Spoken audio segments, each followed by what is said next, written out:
안녕하십니까. 사수상담가 이교입니다. 오늘은 전공 심화과정 고급 2-3강으로 당사주 12성 추객성이 되겠습니다. 제가 지난번에 첫 시간으로 자기성에 대해서 공부를 했잖아요. 오늘은 두 번째 시간으로 추객성에 대해서 공부를 하겠습니다. 그런데 여러분들이 이 당사주라는 게 당사주를 이제 공부를 하시는데요.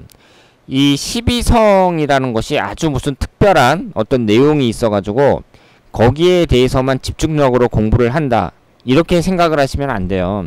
왜냐하면 이 당사주라는 것은요, 이 당사주가 나온 게 당나라 때 나온 거잖아요. 당나라가 언제 존재했던 나라냐면 우리나라 고구려 백제 신라 이 삼국시대에 존재했던 그 나라가 당나라입니다. 그러니까 지금서부터 1000년하고도요 몇백 년이 훨씬 전에, 그러니까 한 1500년 정도 전에 존재했던 나라예요.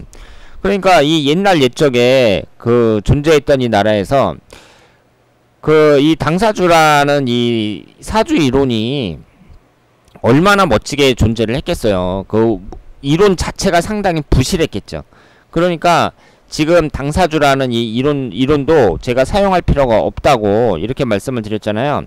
그러니까 이 추객성이라는 내용은요, 보시면 이 내용이라고 보시면 돼요. 제가 지난번에 이 간명 일장금, 달마 일장경이라고도 한다고 말씀을 드렸는데, 여기에 보시면은 이 달마대사가 만든 이 내용이 나와 있습니다. 그래서 지금 축토 같은 경우, 축토하고 미토는 귀도라 그래 갖고요, 이 귀도라 그래 갖고 탐욕을 나타내고, 그리고 이 귀신기자니까 귀신이라는 게 뜻이 안 좋잖아요.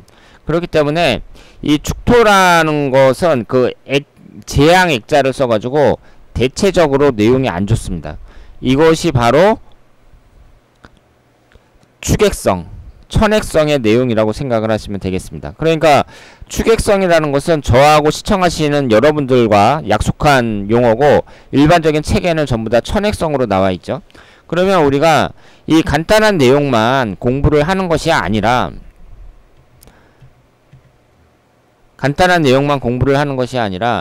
이 당사주 12성을 공부를 이제 하는데, 이 추객성이라는 것을 한번 살펴보면서 12지지 이 축토에 관련된 내용을 전체적으로 다 세밀하게 공부하는 그런 시간을 갖겠다, 이렇게 말씀을 드릴 수 있습니다. 그래서 전공 심화과정 기초과정에서도 12지지에 대해서 공부를 했잖아요.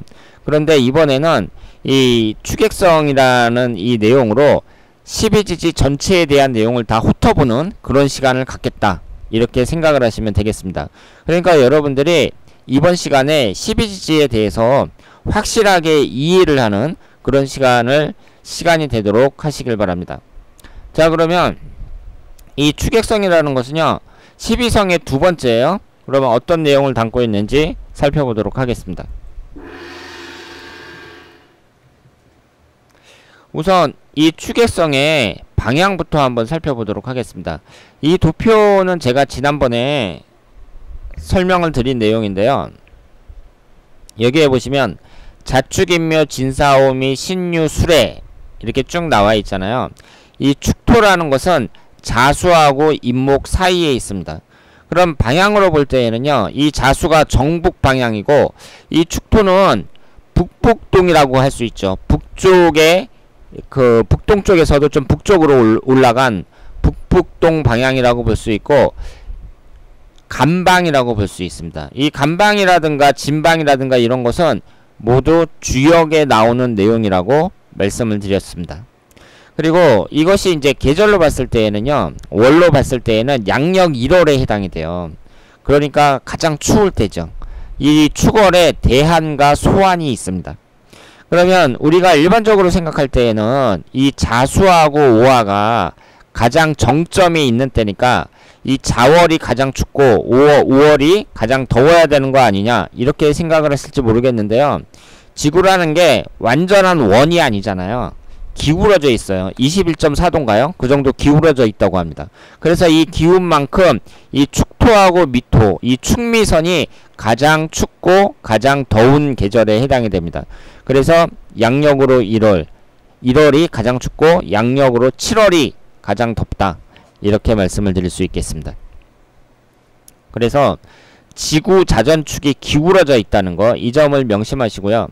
그러면 이때는 되게 추울 때잖아요. 축월이면 양력 1월이니까 가장 추울 때인데, 이 축이라는 게 토기운을 나타낸단 말이에요.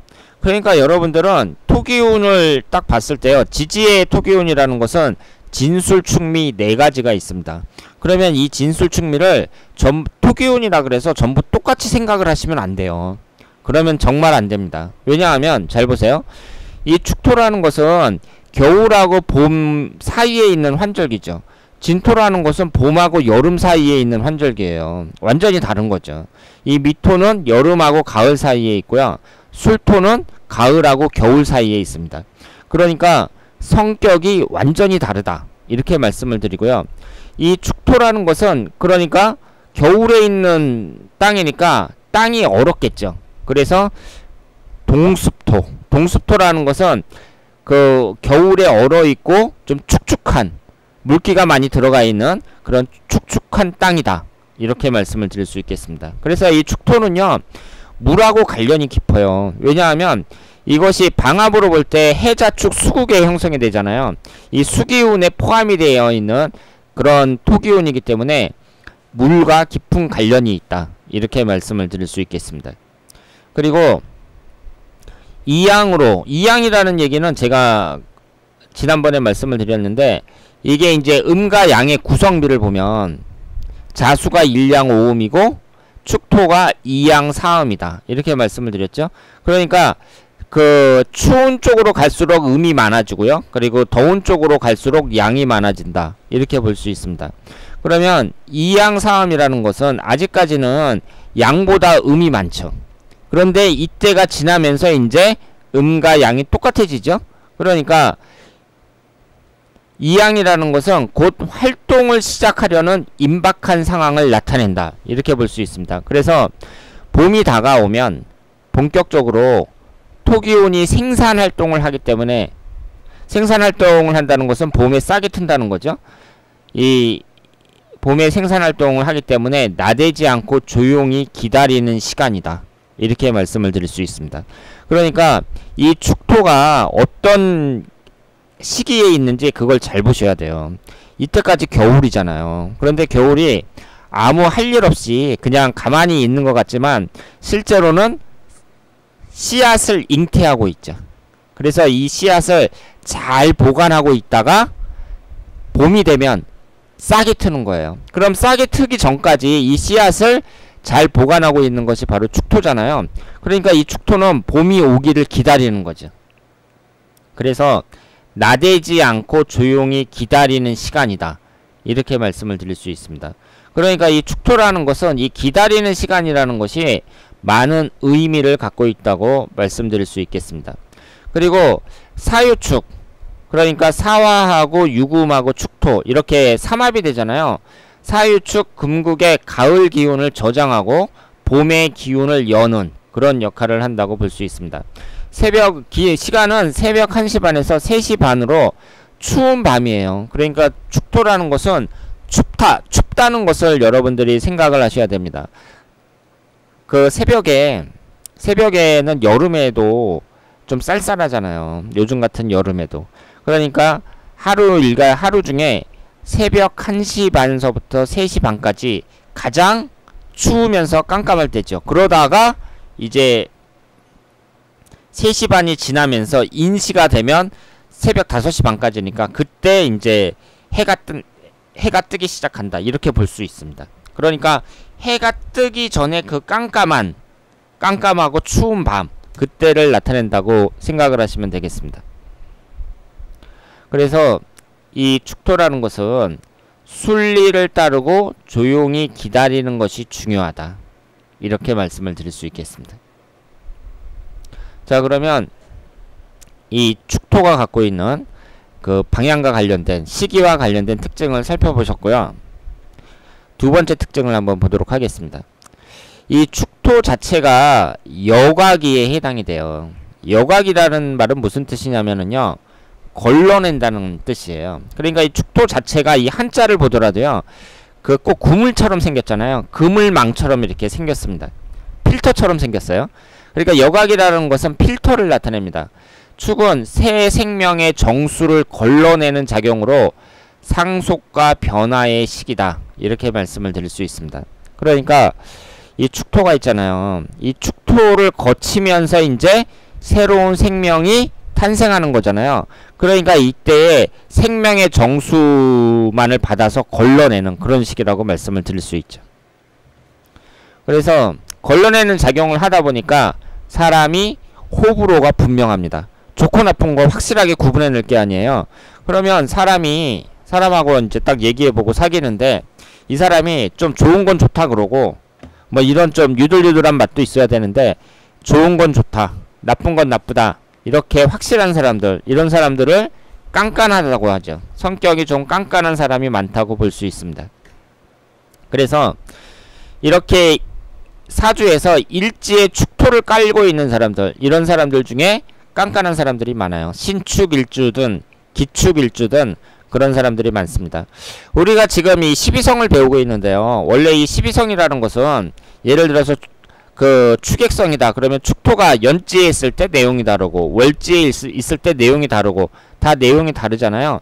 그런데 이 당사주라는 것은 지금 분석할 필요가 없다고 말씀을 드렸습니다. 이 당사주라는 것은 사주에 있어서 그 지위를 잃었어요.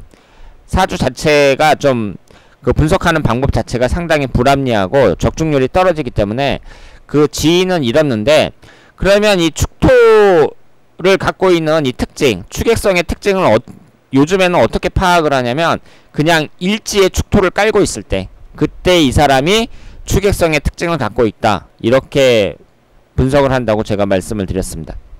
그래서 이 축토를 깔고 있는 사람들, 이런 사람들은 좀 깐깐한 사람들이 많고, 이 문자의 특징, 자의 형상을 보면은 이 축토라는 것은 끈을 나타내요. 그러니까 이것을 유신이라 그러는데요.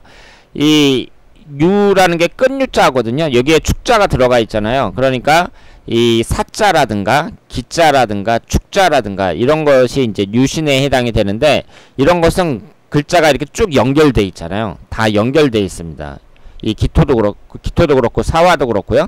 그러니까 이것을 이제 끝에를 잡고 쭉 당기면 줄이 쭉 끊어지지 않고 나오는 그런 문자라고, 이제 글자라고 볼 수가 있죠. 이런 것을 그 유신이라고 하는데, 끊어지지 않고 길게 연결된 끈처럼 과거의 일을 잊지 않고 집착을 해요. 그러니까 예를 들어서 뭐 초등학교 다닐 때나 중학교 다닐 때 학교 불량배한테 누구한테 맞았다.